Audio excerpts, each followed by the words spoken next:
This is another one of those 47 chapter texts.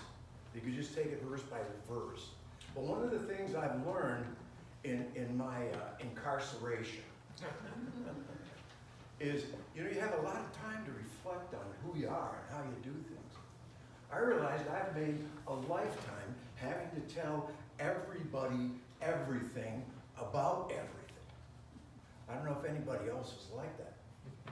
But I'm learning to get closer to the center.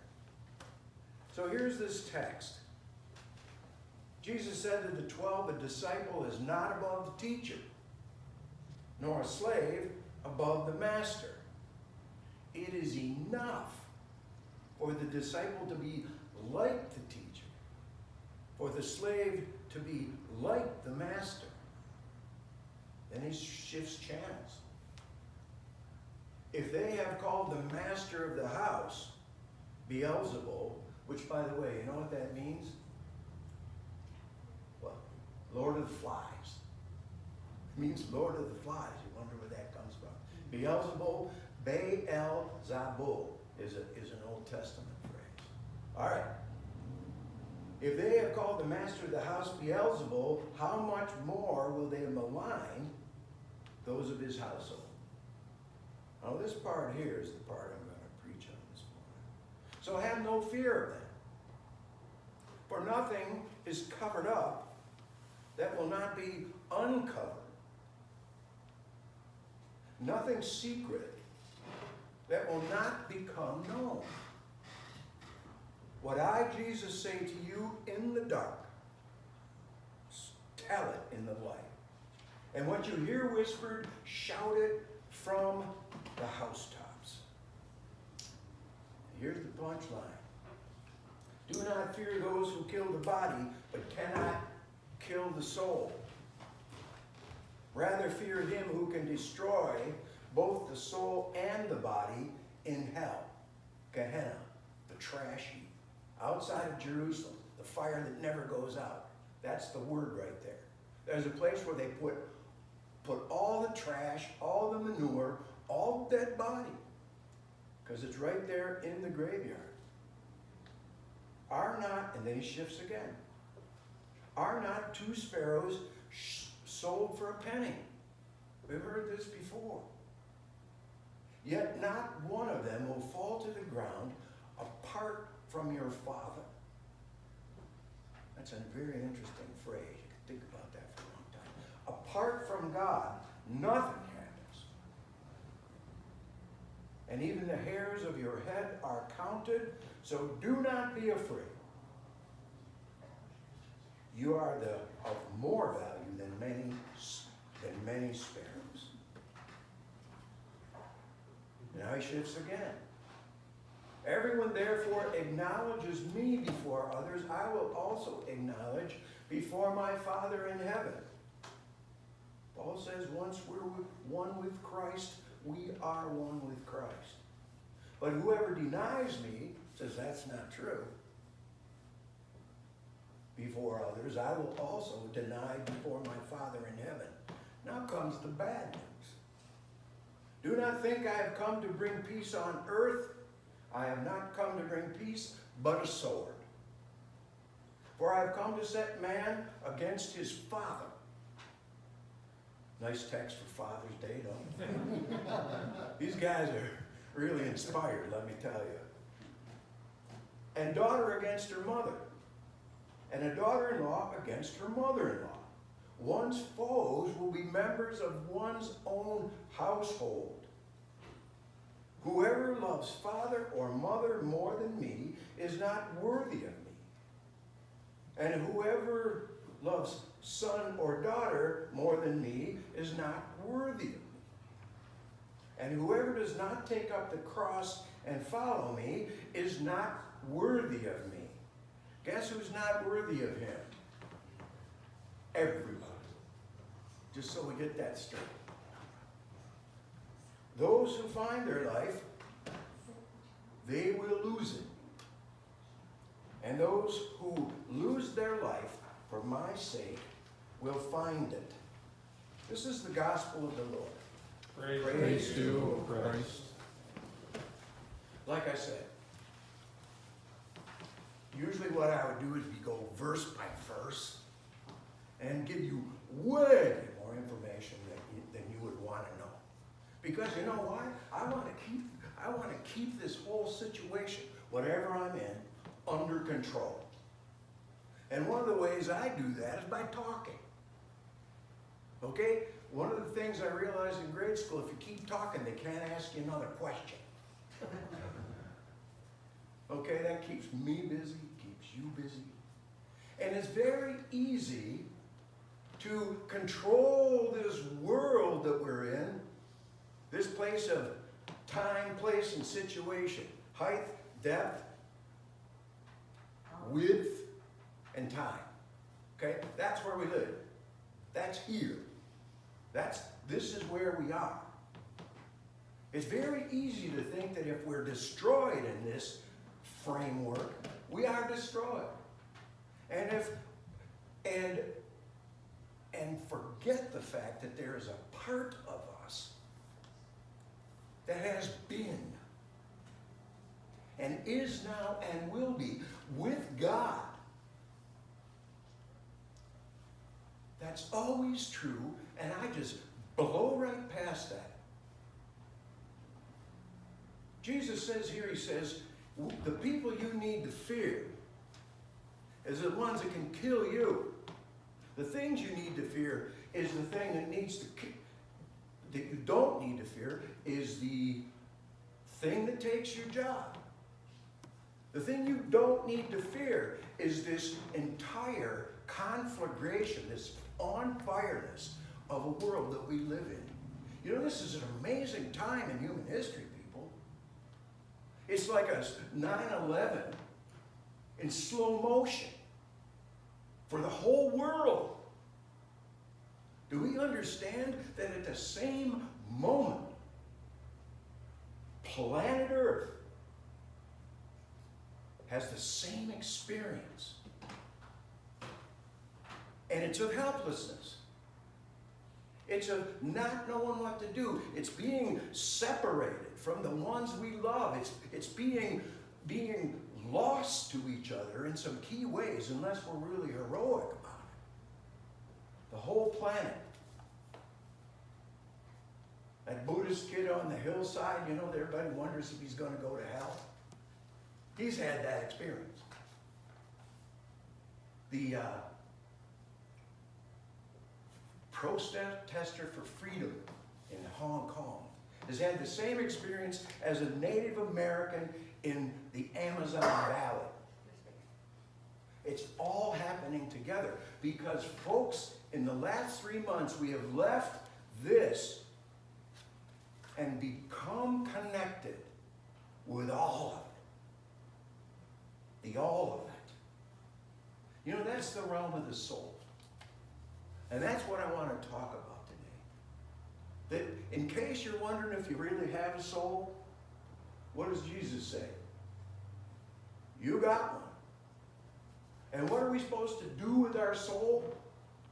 That's a live question, people, because I don't know about you, but I'm way better at things, nuts and bolts. I'm way better at words and walking around, and I'm not so good at what's hidden deep inside me. How many people have ever felt their soul?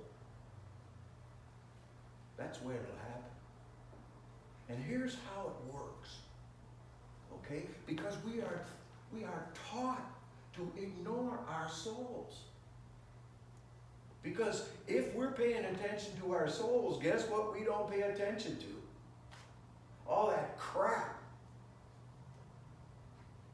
Our souls are a gift from God. I went to a conference one time in Washington, D.C. for 3 days. And the name of it was Care of the Soul. And there was a woman there named Clarissa Pinkola Estes who wrote a book called Women Who Run with Wolves. Okay, way back. She was a Native American from Mexico. Okay? What do you call those people? Indigenous people. Okay? Something like that. She was one of those, but she lived in Colorado, and she was a storyteller. And she was trying to get us to understand the soul and how we care for the soul. And she said, the problem with it is we have no imagination. She says, picture this, high above everything, up in the heavens, there's a tremendous brass bowl. And the mother of everything is holding this bowl in her arms. And all the souls of everybody who has ever lived are in this bowl. And she's in the heavens, swishing those souls around. Everything, everyone that's ever been conscious. And she's watching the human race everywhere. And she's looking to see where some people have just finished making love. So that when she swishes that around, one of those souls will swish out of the bowl, descend through the heavens in the darkness and the emptiness, take root, and become a human being. That one stopped me. I got that. That we think it's all about spermatozoas and ovulum and all of that business. And it is.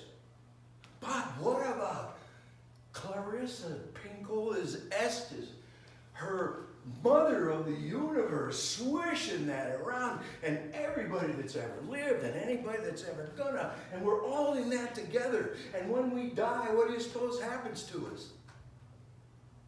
We go back in the bowl. That's what my wife, the Buddhist, thinks. I don't know myself. I just don't. What if we can see that? What if we can feel that stirring?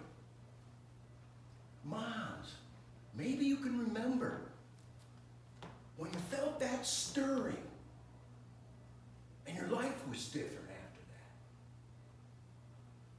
that. Men, maybe we remember putting our ear to that stomach, feeling, hearing that there's life which is hidden, which comes to us as a gift. That's the soul. What does Jesus say about the soul? Can you kill the body? Oh yeah. Can you destroy everything, time, place, and situation? Oh yeah. You can make that stuff stop. It's called Hiroshima. It's called Auschwitz.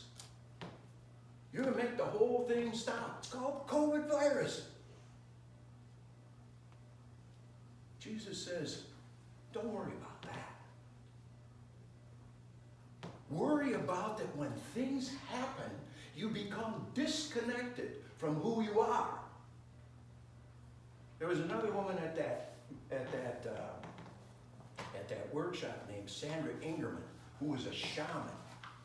Okay? Her whole thing was the fact that our souls and our physical selves are connected, but they're not one. And what happens when something gets us, it is possible to knock your soul loose. Trauma will knock your soul loose. Does that make sense to anybody besides me? All of a sudden, I don't feel like myself.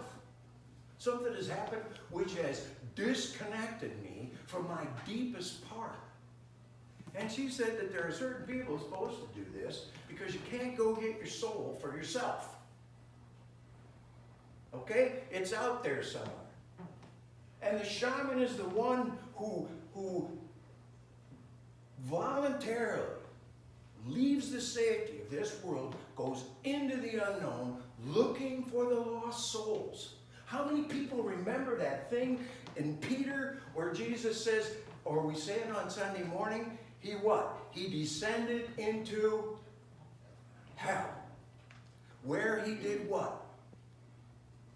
Preach good news to the souls that were lost. That's our Jesus. You know, when I had my accident, for those of you who don't know me, I spent my life being less than careful, you could say. I almost died in a motocross accident. You see these guys on TV, you know, the guys on the bikes. Phew. Well, I was doing that at 66 years old. And I wound up almost dead. I landed on my hip, I collapsed my pelvis, I shoved the bone through the socket. Okay, I broke my back and they didn't even tell me about that. And I was in a wheelchair for 4 months. You know, for a long time I was crazy. Anybody who would listen or would read my email or my Facebook posts, I was way out there. And I thought I was fine. It wasn't just the drugs, people. But one of the things about having your soul knocked loose is I wound up with a hell of an addiction that I wouldn't normally have. But I had to kick oxycodone. And because there is something that when we become fragile, we become vulnerable in our souls. When we don't pay attention to it. When we don't sit quietly and feel for that still small voice within us. When we don't feed our soul with music and joy and poetry. How many people have been dancing around your house? One of the things that gave me my soul back was I would dance around my garage. Okay, I would get out of my wheelchair and put on Dire Straits and just dance around a little bit until I started feeling better. We need to use all of those in these times. Anything that will put the heart back into us, we need to do. Because we are on the way to somewhere else. The other story, and I'm done, believe it or not, that this woman told, she says, that big bowl, swish, swish, swish. Well, there was a little kid outside of Mexico City who was sitting outside of the door, and an angel came to him and said, would you like to see the Hall of Souls? The kid says, I would love that. And the angel took him and he walked him down this long, winding staircase to the bottom, down deep below the city, and at the end was a big wooden door with big hinges on it, and the angel pulled the doors open. And the kid looked out, and there were candles that stretched as far as he could see. All different kinds of candles. There was big torches, and there was altar candles, and there was scented candles of sandalwood. If I ever smell sandalwood again, I'm going to rip my olfactory nerves out. You know, back in the 60s and 70s. Patchouli, you know.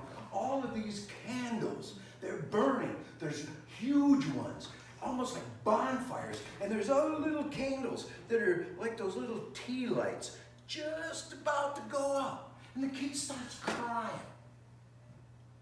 And the angel says to him, why are you crying?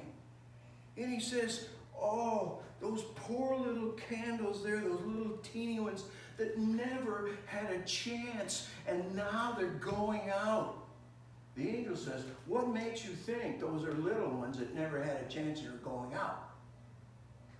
There's a kid being born right now that's not going to make it. You see that torch over there? That's him. You see that candle just about to go out? He says, that is the chief executive of the Hyundai company. The angel says, it is not your soul, you need to look at it. It will go out if you don't give it air. It will go out. He says, there's a kid with cerebral palsy. Look at him. There's somebody whose wife has just died. Look at him. He's not going out. It's the person who is not living in the presence of their soul that is most at risk. The angel said that goes on forever. It's been going on since before the beginning. All of us are those flames. They get up there, they get down there. Sometimes we're just about out of fuel. There are things which can give us that back. And my friends in Jesus, in closing, I'll say, trust the one who goes first. Trust the one who went first into the realm where the souls are dying and preach to them good news that nothing, height, depth, or anything in creation, says St. Paul, will ever, ever, ever separate us from the God who loves us. Good enough? Thank you. It was great fun doing this again.